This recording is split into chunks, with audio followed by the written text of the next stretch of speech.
ఈ బాలుడు సైనికుడు కావాలంటే అగ్గిపుల్లలు కాలిపోయేలోపు తన యూనిఫామ్ ధరించాల్సి ఉంది. చివరి అగ్గిపుల్ల కాలిపోతున్న సమయంలో అతను తన సైనిక యూనిఫామ్ ధరించగలిగాడు. అతను నిజమైన సైనికుడిలా ఆనందంగా శిబిరం చుట్టూ పరిగెత్తాడు. అతను పెద్దలా గడ్డం గీసుకుని సెల్యూట్ చేయడం కూడా నేర్చుకున్నాడు. ఈ అమాయక ముఖంగల బాలుడిని చూసి అందరూ సైనికులు నవ్వారు. ఆ రోజు అతను పూర్తి అంకిత భావంతో కాపలాగా నిలబడ్డాడు. కానీ అకస్మాత్తుగా శిబిరంపై వైమానిక దాడి జరిగింది. ఒక అధికారి అతని ప్రాణాలను కాపాడడానికి అతన్ని కాపాడాడు.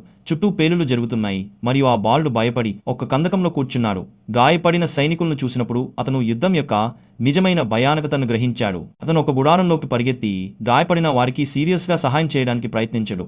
అప్పుడు అతను గుడారం మధ్యలో నిలబడి అందరి కోసం పాట పాడటం మొదలుపెట్టాడు. అతని అమాయక స్వరం విని సైనికుల కళ్ళలో నీళ్లు తిరిగాయి. కానీ శత్రు దాడి మళ్లీ మొదలైంది. ఆ బాలుడు కందకాల గుండా పరిగెత్తి బుల్లెట్ల పెట్టిగేలను లాగాడు. అతను సైనికులకు నిరంతరం బుల్లెట్లను సరఫరా చేస్తూ ఉన్నాడు. ఒక వృద్ధ సైనికుడు అతన్ని పొగిడాడు. ఆ బాలుడు సెల్యూట్ చేసి కమాండ్ పోస్ట్ కు చేరుకున్నాడు. అక్కడ అతను కమ్యూనికేషన్ లైన్ తెగిపోయిందని తెలుసుకున్నాడు. కమాండర్ యొక్క ఆందోళనను చూసి అతను రెండుసార్లు ఆలోచించకుండా కందకం నుండి బయటకు పరిగెత్తాడు. భారీ కాల్పుల మధ్యలో అతను ముందుకు తరబడుతూ వెళ్లి తెగిపోయిన వైర్ను బాగు చేశాడు. సిగ్నల్ పునరుద్ధరించబడింది మరియు దీనికి కారణంగా శత్రువు వెనక్కి దిగాడు. ఒక రోజు స్కౌట్ గా వ్యవహరిస్తూ అతను గమనించడానికి వెళ్లి దూరదర్శిని ద్వారా గడ్డి కుప్పలో దాక్కున్న ఒక పాదాన్ని చూశాడు. అతను శిబిరానికి తిరిగి పరిగెత్తి అందరికీ సమాచారం ఇచ్చాడు. లెఫ్టినెంట్ అతన్ని నమ్మలేదు. కానీ బాలుడు పట్టుబట్టడంతో వారు ఇద్దరూ సైనికులతో కలిసి శత్రువును బయటకు తీయడానికి వెళ్లారు. వారు గడ్డికి నిప్పు పెట్టారు. అకస్మాత్తుగా ఇద్దరు శత్రువులు బయటకు పరిగెత్తి వచ్చి పట్టుబడ్డారు. తర్వాత ఆ బాలుడు శత్రువు రేడియోను కలిగి ఉన్న ఒక సంచిని కూడా బయటకు లాగాడు. అది బాంబు దాడి స్థానాలను పంపుతుంది. మరోసారి బాలుడు ధైర్యంగా వ్యవహరించాడు. కానీ ఎప్పుడూ గొప్పలు చెప్పుకోలేదు. బదులుగా అతను సైనికులకు లేఖలు పంపిణీ చేయడానికి కొరియర్ సైనికుడిగా మారాలని కోరాడు. ఈ ముద్దుగా ఉన్న బాలుడిని అందరూ ఇష్టపడ్డారు.